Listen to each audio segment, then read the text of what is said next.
উফ, এই জমিদার গিন্নির জন্য কেউ সুখে থাকতে পারবে না। এত অত্যাচার কি সহ্য করা যায়? যা বলেছ, এইভাবে চলতে থাকলে না খেয়ে মরতে হবে আমাদের। কলিম চাচা জমিদার গিন্নির বিরুদ্ধে কথা বলেছিল, দেখেছো তো? তারপর কলিম চাচার আর কোনো খোঁজই নেই। আমার তো মনে হয় কলিম চাচা নিরুদ্দেশের ব্যাপারে জমিদার গিন্নির হাত আছে। সে আর বলতে, কিন্তু তাদেরকে নিয়ে গিয়ে যে কি করে সেটাই তো জানি না। আদৌ তারা বেঁচে আছে না মারা গেছে কে জানে। ব্যাপারটা লক্ষ্য রাখতে হবে। মিহিরপুর গ্রামটা প্রাকৃতিক বৈচিত্র্যে ভরপুর। গ্রামের পাশ দিয়ে সুখী নদী বয়ে গেছে।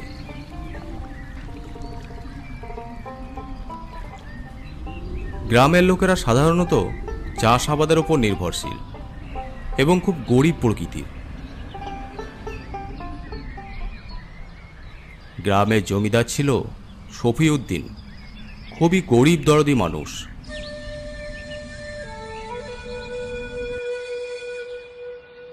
কিন্তু তিনি অনেক দিন আগেই মারা গেছেন।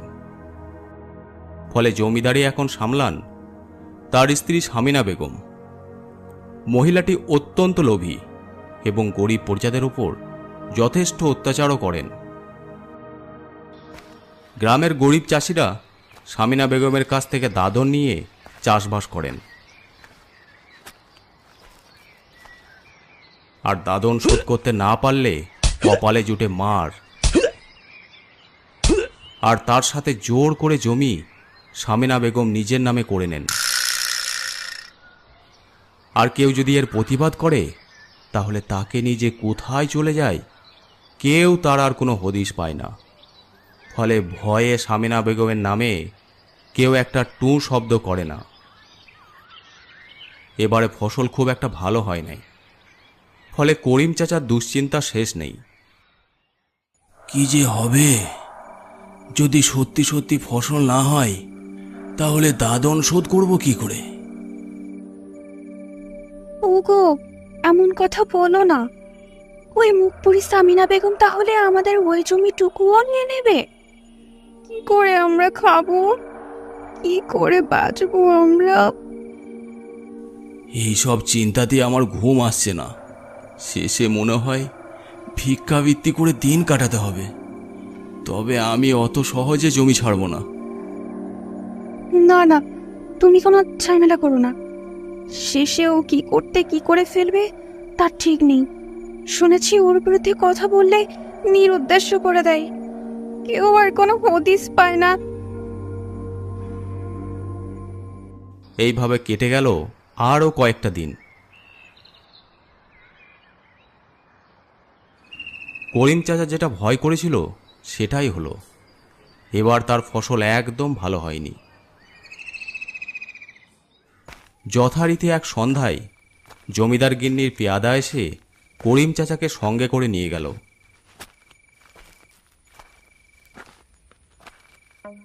কি ব্যাপার করিম, তোমাকে ডেকে আনতে লোক পাঠাতে হচ্ছে? না না মালকিন, আমি কাল পরশু করেই আসতাম। দাদন নেওয়ার সময় তো আগে আগেই চলে আসতে। তা যাকগে, দাদনের টাকা কত নিয়েছিলে জানো? আগে 10,000 টাকা। বাহ, মনে রেখেছো দেখছি। সেটা এখন সুদে আসলে 20,000 টাকা হয়ে গেছে। তা টাকাটা কবে দিচ্ছ? এবারে আমার একটুও ফসল ভালো হয় নাই, আমার ওপর দয়া করুন। ফসল ভালো হয় নাই তো আমার কি? আমার টাকা আমাকে বুঝিয়ে দিয়ে চলে যাও। আমাকে আর একটা বছর সুযোগ দিন, আমি আপনার সব টাকা সুদে আসলে দিয়ে দেব। তেমন তো কথা ছিল না। শুনেছি তোমার তালতলার জমিটাই ফসল ভালো হয়। তা ঠিক আছে, জমিটা আমাকে লিখে দাও। এ কি বলছেন মালকিন? ওটাই আমার একমাত্র সম্বল। ওটা নিয়ে নিলে আমি খাবো কি করে? তুমি কি করে খাবে না খাবে সেসব দেখার দায়িত্ব আমার নয়। যদি ভালোই ভালোই লিখে দাও তো ভালো, না হলে কি করে লিখে নিতে হয় তা আমার ভালো করেই জানা আছে। তোমাকে 2 দিন সময় দিলাম, এর মধ্যে হয় আমাকে টাকাটা দিবে, না হয় তোমার ওই জমিটা লিখে দিবে।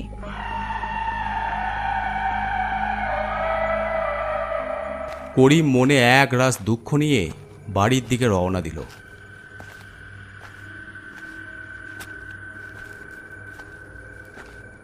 কি হলো চাচা?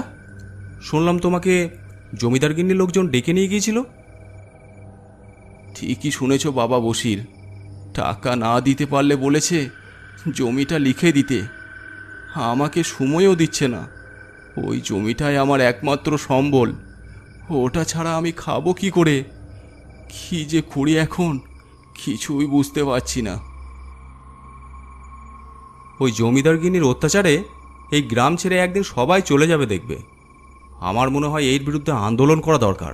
আমাদের সবাইকে একজোট হতে হবে। কি করে আন্দোলন করবে? ওর কানে পৌঁছালে তাদেরকে কোথায় যে গায়েব করে দিচ্ছে কোনো হদিশ পাওয়া যাচ্ছে না। কলিম কি দেখো না, এখনো তার কোনো খোঁজ পাওয়া গেল না। না চাচা, দেখবে একদিন না একদিন মানুষ অতিষ্ঠ হয়ে যাবে, সেই দিন ওই সামিনা বেগম পালাবার পথ পাবে না। তারপর করিম মিয়া বাড়ির দিকে রওনা দিল।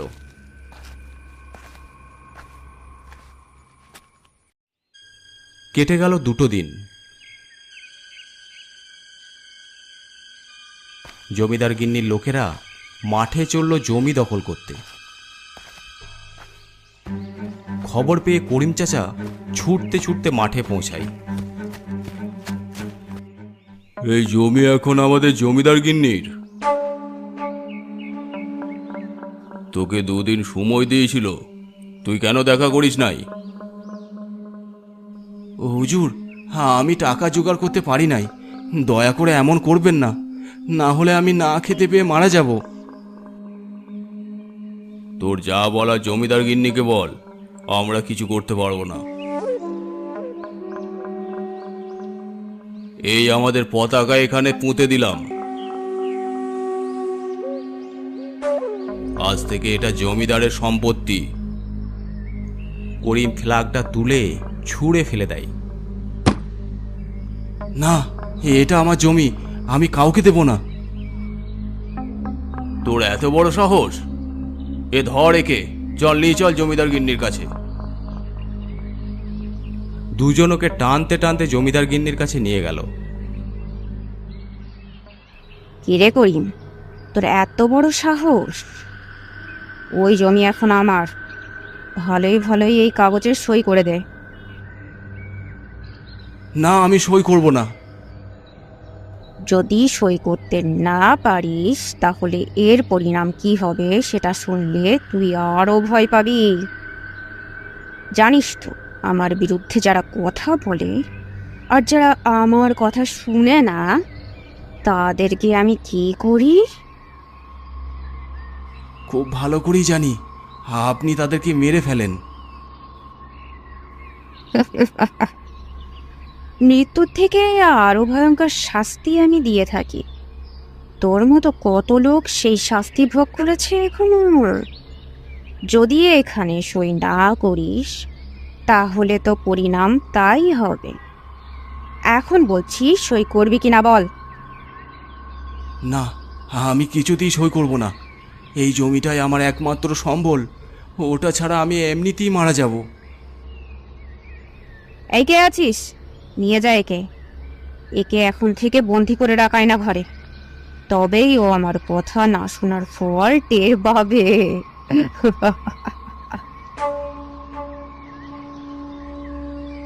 যা নিয়ে যা। দুজনকে টেনে নিয়ে একটা অন্ধকার গলির ভেতর দিয়ে চলে গেল। ছেড়ে দাও, ছেড়ে দাও আমাকে, দয়া করো আমার উপর।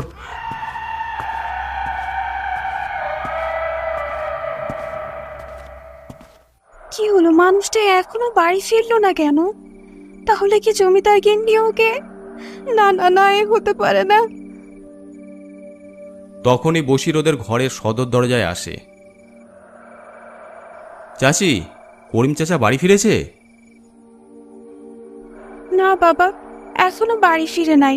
আমার খুব ভয় করছে। ওই জমিদার গিন্নি নিশ্চয় কিছু করেছে। আমার তাই মনে হয়। এইরকম করে চলতে দেওয়া যাবে না, আমাদের রুখে দাঁড়াতে হবে। ততক্ষণে আরও মানুষজন এসে জড়ো হয়েছে। এইভাবে কত মানুষকে যে গায়েব করে দিয়েছে তার হিসেব নেই।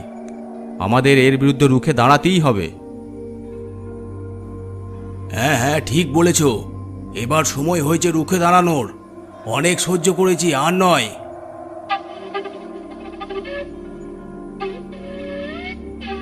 হ্যাঁ হ্যাঁ, বশির ভাই ঠিক বলেছ। ঠিক আছে, কাল সকালে সবাই বটতলায় জড়ো হবে। ওখান থেকে আমরা জমিদার বাড়ির উদ্দেশ্যে রওনা দেব। কথা মতো পরদিন সকালে সবাই বটতলায় এসে উপস্থিত হলো। চলো সবাই, এবার সময় হয়েছে জমিদার বাড়ির দিকে যাওয়ার। হ্যাঁ হ্যাঁ, বশির ভাই ঠিক বলেছ। সবাই হই হই করে জমিদার বাড়ির দিকে রওনা দিল।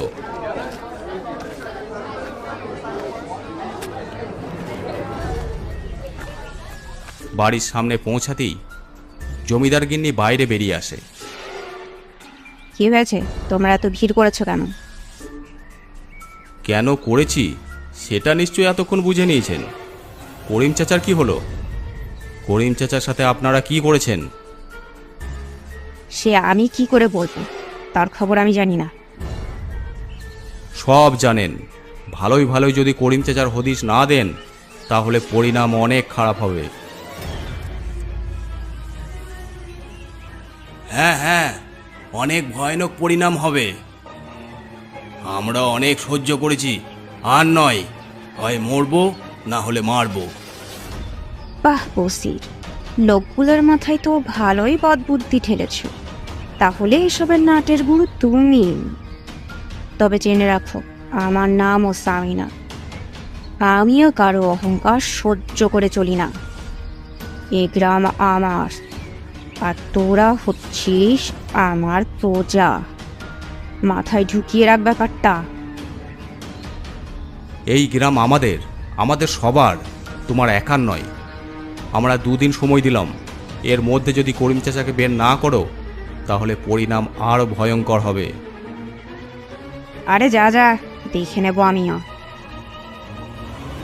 সেদিন রাতে গ্রামের মানুষদের সাথে একটা মিটিংয়ের পর বশির যখন বাড়ি ফিরছিল তখনই 2-3 জন লোক তাকে জোর করে তুলে নিয়ে যায়। ছেড়ে দে আমাকে, ছেড়ে দে আমাকে, ছেড়ে দে। কে তোরা? ছেড়ে দে বলছি, ছেড়ে দে আমাকে।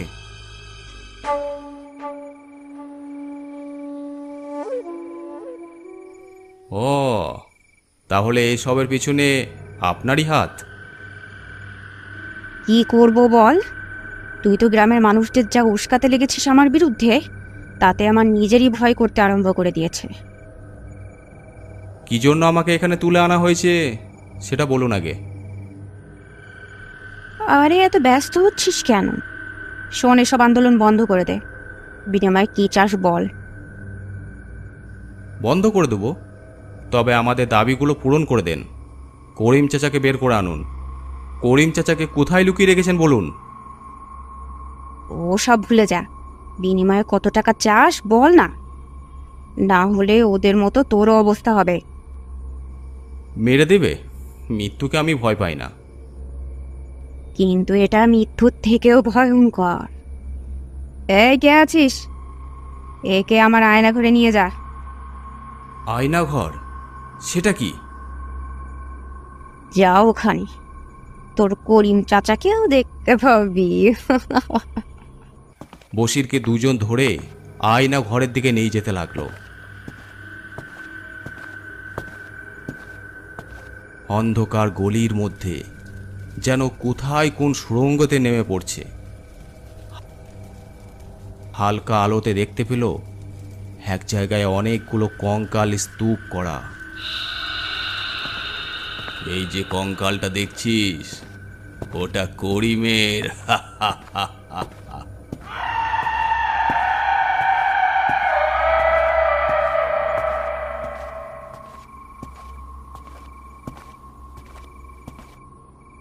ছোট ছোট ঘর, অনেকে বন্দি হয়ে আছে। আলো নেই, খাবার নেই। বসির প্রায় সবাইকে চিনতে পারল। কত দিন থেকে তারা গায়েব হয়ে আছে তার ঠিক নেই, কিন্তু তারা যেন সব পাগলের মতো হয়ে গেছে। বসিরের দিকে অবাক চোখে তাকিয়ে আছে, যেন বলতে চাইছে, আমাদেরকে এখান থেকে বের করো। বসির এতক্ষণে মানুষের গায়েব হওয়ার ব্যাপারটা বুঝতে পারল। বসিরকে একটা অন্ধকার ঘরের ভিতর ভরে দেওয়া হলো। কোনো বাতাস নেই, আলো নেই। মাথার ওপর একটা ছোট্ট জানলা, তাও বন্ধ। দিন নাকি রাত কিছুই বোঝার উপায় নেই। তাহলে এটাই আয়নাঘর? মৃত্যুর থেকেও ভয়ঙ্কর। উফ! এক অসহ্য কষ্টকর জীবন কাটাতে লাগলো বসির। এইভাবে কেটে গেল 2 দিন। এর মধ্যে সকালে সামান্য খাবার আর 1 গ্লাস পানি দেওয়া হয়েছিল বসিরকে। রাত তখন অনেক গভীর। বসির ক্লান্ত শরীর নিয়ে শুয়ে আছে।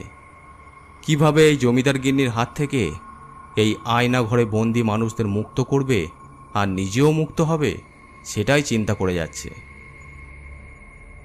এমন সময় দেখতে পেল সামনে গেটের বাইরে করিম চাচা দাঁড়িয়ে। বসির, কেমন আছো বসির? করিম চাচা, তুমি? আমি তো ভেবেছিলাম তোমাকে এরা... তুমি যেটা ভাবছিলে সেটাই হয়েছে। আমাকে এখানে 2 দিন বন্দি অবস্থায় রাখার পর মেরে ফেলে। কি বলছো এইসব করিম চাচা? তুমি তো দিব্যি আমার সামনে বাইরে দাঁড়িয়ে আছো। হঠাৎ করিম লোহার গেট ভেদ করে বসিরের কাছে চলে আসে। এই দৃশ্য দেখে বসির শিউরে ওঠে।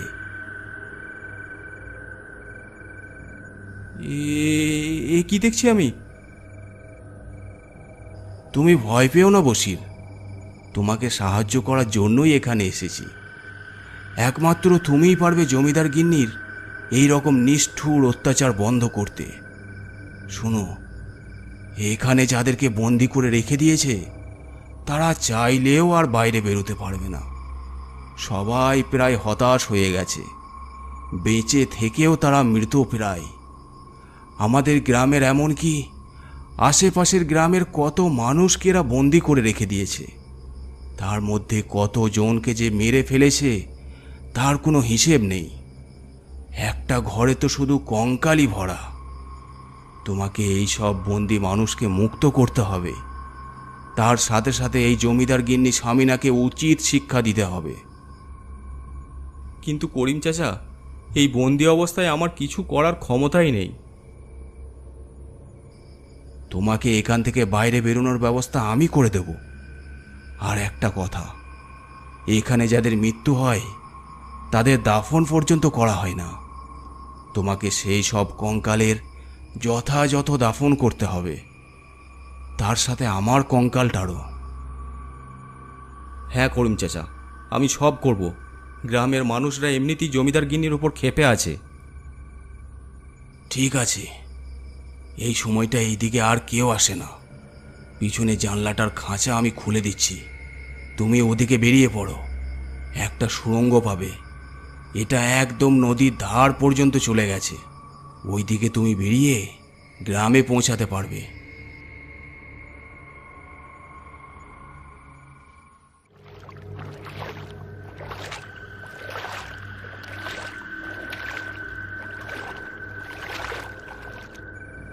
তারপর বসির সেই জানলা দিয়ে বেরিয়ে সুড়ঙ্গ হয়ে নদীর ধারে পৌঁছে গেল।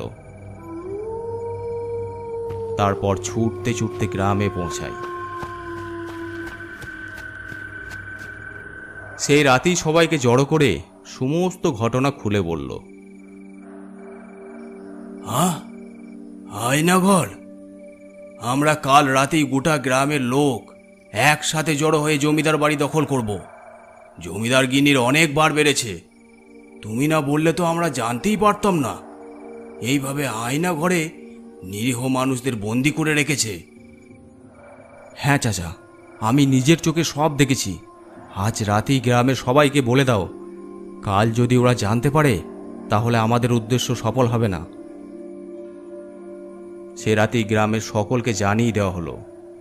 সবাই এক কথায় রাজি, যে করেই হোক জমিদার বাড়ি দখল করতেই হবে। সেই মতো দিনের বেলা সবাই লাঠি সোটা জোগাড় করে নিল। তারপর ঠিক সন্ধে হলে গ্রামের সব লোক একত্রিত হয়ে জমিদার বাড়ির দিকে যেতে শুরু করলো। চলো সবাই, আজ মরবো না হয় মারবো। চলো সবাই, চলো।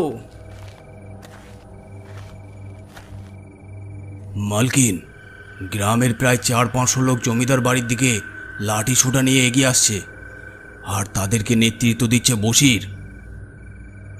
বসির?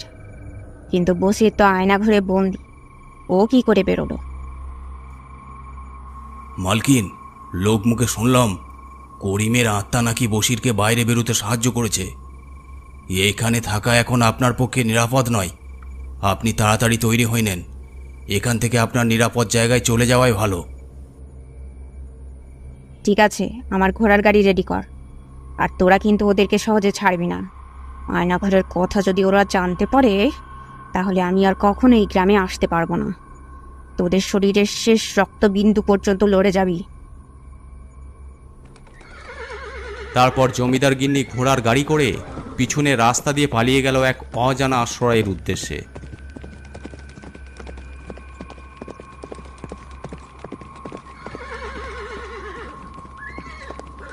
এদিকে গ্রামের সব লোকরা লাঠি সোটা নিয়ে জমিদার বাড়িতে আসছে দেখে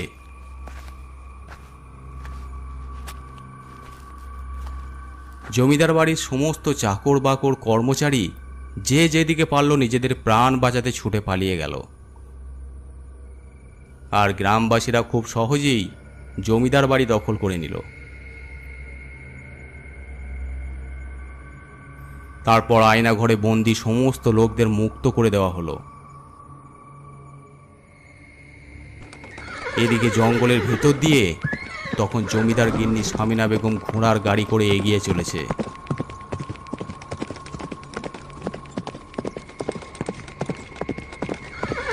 হঠাৎ সামনে একজনকে দেখে ঘোড়ার গাড়ি থমকে দাঁড়িয়ে গেল। কি ব্যাপার? ঘোড়াটা হঠাৎ দাঁড়িয়ে গেল কেন? তখনই সামনে তাকিয়ে দেখল একজন লোক দাঁড়িয়ে আছে। জমিদার গিন্নি তার বন্দুকটা বাগিয়ে ধরল। কে দাঁড়িয়ে আছে সামনে? পরিচয় দে, না হলে তোকে শেষ করে দেব।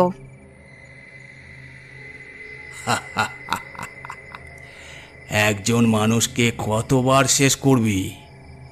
আজ তোর জমিদার বাড়ি গ্রামবাসীরা দখল করে নিয়েছে, আর তুই তুই কুত্তার মতো ভয়ে লেজ গুটিয়ে পালাচ্ছিস। কে তুই? আমি করিম, দেখ ভালো করে। হুম, করিম? তোকে তো আমি নিজে হাতে খুন করেছি। তুই কি করে এলি আবার? না না, তুই করিম নস, অন্য কেউ। এই বলে সামিনা বেগম গাড়ি থেকে নিচে নেমে এলো, বন্দুক ফায়ার করলো, কিন্তু গুলিটা তাকে ভেদ করে চলে গেল। জমিদার গিন্নি নিজের চোখে বিশ্বাস করতে পারল না এই দৃশ্য। এবার তার একটু ভয় হতে লাগলো।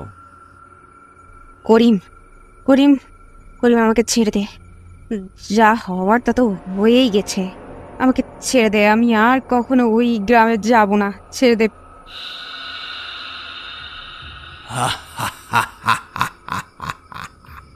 তুই আবার সুযোগ পেলে তবেই তো আসবি। এই বলে সে ভয়ঙ্কর রূপ ধারণ করে তার গলাটা টিপে ধরল। মৃত্যুই তোর একমাত্র শাস্তি।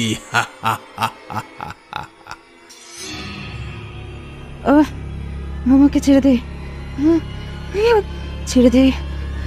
আমার দম বন্ধ হয়ে আসছে, দম বন্ধ হয়ে আসছে।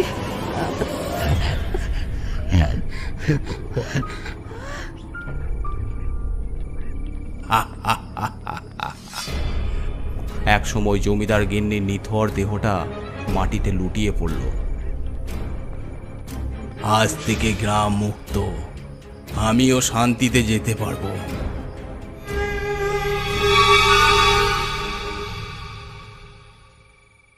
আর আয়না ঘর থেকে বের করা সেই সমস্ত কঙ্কালকে যথাযথভাবে দাফন কাফন করে দিল গ্রামবাসীরা। এরপর মিহিরপুর গ্রামে সবাই সুখে শান্তিতে বসবাস করতে লাগলো।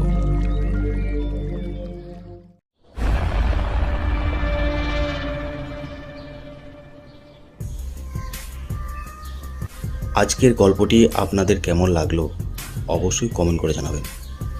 আর যদি ভালো লেগে থাকে অবশ্যই চ্যানেলটি সাবস্ক্রাইব করে দেবেন। আর আপনারা যারা গল্প পাঠাতে চান আমাদের ফেসবুক পেজে ইনবক্স করে পাঠাতে পারেন, অথবা আমাদেরকে মেল করতে পারেন। এছাড়াও আমাদের ইনস্টাগ্রাম আইডি আছে, আপনারা ফলো করে নিতে পারেন। সব কিছুর লিঙ্ক ডিসক্রিপশন বক্সে দেওয়া আছে।